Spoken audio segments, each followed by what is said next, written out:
Hello race fans, Jason Chandler here for bloodhorse.com with the April 14th edition of Triple Crown Talk. Well, the thought of Todd Pletcher not having a Kentucky Derby starter just didn't seem plausible. But that was a very real situation that the nation's leading trainer faced with just 3 weeks left until the big day. Without a single horse with sufficient graded earnings, it was now or never time for Pletcher in the Toyota BlueGrass Stakes.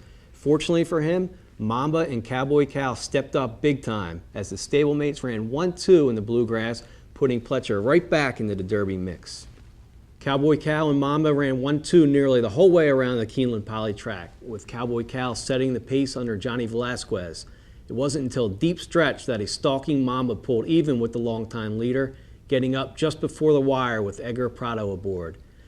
A son of Maria's mom, Monba showed that he enjoyed the Keeneland Poly track in his racing debut back in October when he broke his maiden by 4.5 lengths on that surface.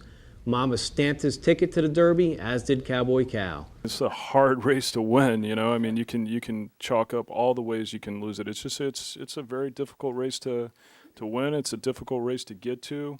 You know, there's going to be a lot of things happen in the next 3 weeks. So, you know, I think that you know, both horses showed today that they belong at the highest level, and both horses have pedigrees to suggest that they'll run 1.25 miles, and then you just got to hope that you show up with a healthy horse and, you know, and get lucky on the day. Perhaps the biggest surprise of the day was even money favorite Pyro, who entered the Bluegrass off 2 dominating wins in Louisiana for trainer Steve Asmussen.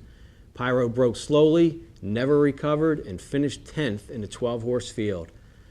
He raised plenty of questions for people thinking of backing him on Derby Day. In the $1 million Arkansas Derby, it was Gallego who threw himself into the Derby picture with a narrow victory at Oaklawn Park. Under a stalking trip by Mike Smith, Gallego took over just before the 6 furlong marker and then held off Z Fortune down the stretch.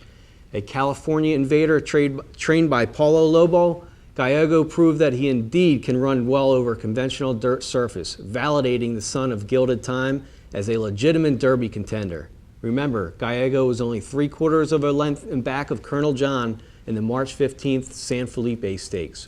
Despite finishing second, Z Fortune also proved he is worthy of a trip to Churchill and will have plenty of graded earnings to take his shot for Asmussen.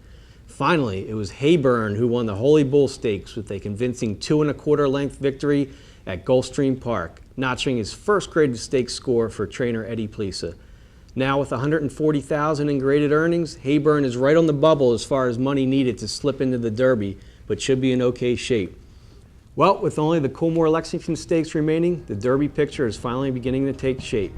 And don't forget to check out my Triple Crown Talk blog on bloodhorse.com. After all, I did have the winner and the exacta in the Bluegrass. Until then, I'm Jason Chandler. Good day and good racing.